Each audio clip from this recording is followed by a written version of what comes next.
Dub, I know we talked about this yesterday on the program, but all of the voters coming in and it ending up being 50-50 on who won that big trade. Now, I know, look, it's impossible to know who exactly is going to win the trade until you really know who the picks are, because you can get studs anywhere in the first round. You can also get guys who don't pan out at all. So we're probably 2 years away from even having a rational way to discuss the overall winning streak here. But if I told you right now that Matthew Stafford and the Rams are going to make the playoffs for the next 2 years, guaranteed, how far would they need to go in order for you to feel like it's worth it for the Rams to have made this move? Because I've got a couple of ways to look at this. Who wins the Super Bowl is oftentimes a crapshoot. Now, it sometimes doesn't feel like that much of a crapshoot because Tom Brady's been in 10 Super Bowls. Patrick Mahomes has now been in 2 in a row. Much of Super Bowl success has to do with how good your quarterback is.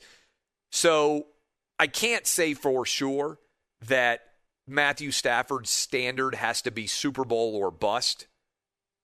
But I do think if you're a Rams fan right now and you are looking at what they have accomplished under Sean McVay so far, you've already been to the Super Bowl with Jared Goff.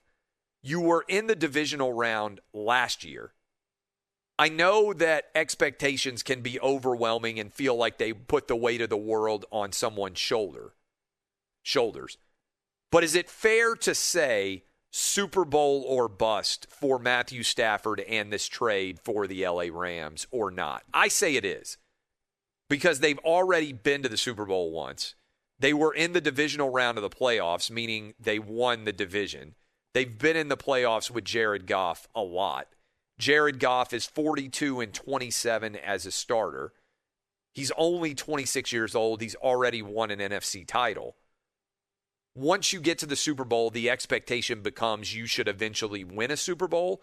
That's a high standard to meet, but to me, that's the standard that Matthew Stafford now has to live up to.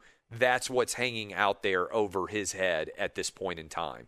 Does that make sense to you? Is that a fair standard to set? Well, I totally agree with you because we've talked about this, and we talked about this a couple weeks ago. The Rams arguably have the 2 best defensive players in the NFL on their team, with Jalen Ramsey and Aaron Donald. They've got every single piece you could want on the offensive side of the ball other than quarterback. And now Matthew Stafford's going to step in. And we talked to Albert Breer earlier, and I agree with him. I mean, I think Stafford is criminally underrated just because of the team he's been on his entire career. Now he's going to have Sean McVay, a head coach who we all can agree is a pretty smart guy, knows how to run an offense. So I'm really excited to see how this Rams team looks. And I think it's Super Bowl or bust for this team. And at a minimum, I mean, they got to win 2 division titles in a very tough division and get to the Super Bowl.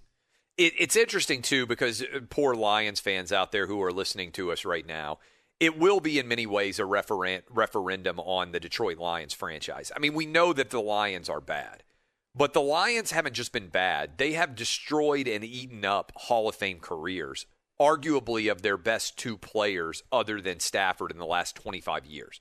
Right? Barry Sanders just finally says, I can't do it anymore and quits when he's still near the peak of his ability. Same thing with Calvin Johnson. Calvin Johnson and Barry Sanders, I think, are both Hall of Fame talents.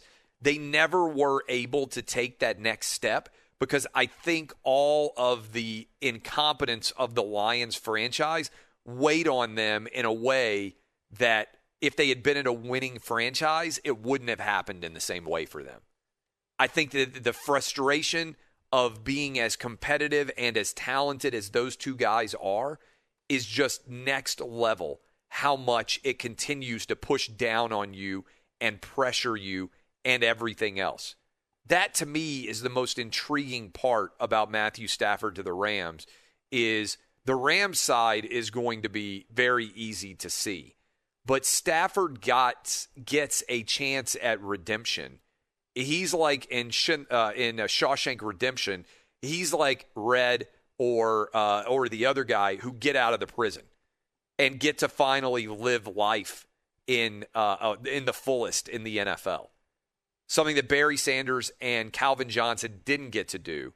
And that's why I think the standard, fair or foul, is going to be for Matthew Stafford, Super Bowl or bust. I love that that's what the table stakes the Rams are playing with right now represent. Your table stakes, make sure you download OutKick at the podcast. I appreciate all of you hanging out with us. Loaded show for you coming tomorrow. We've got Senator Marco Rubio scheduled to join us, among others. Also scheduled to be joined by Petros Papadakis. More from him on the Wednesday edition of the program. Appreciate all of you hanging out with us. Go get those bets in. FanDuel.com, 55-1 payout. FanDuel.com/Clay. Put in the name Clay there, and you'll be ready to go right after FanDuel. Appreciate all of you. As always, download the podcast. Make sure you don't miss a minute. This has been OutKick the Coverage on Fox Sports Radio.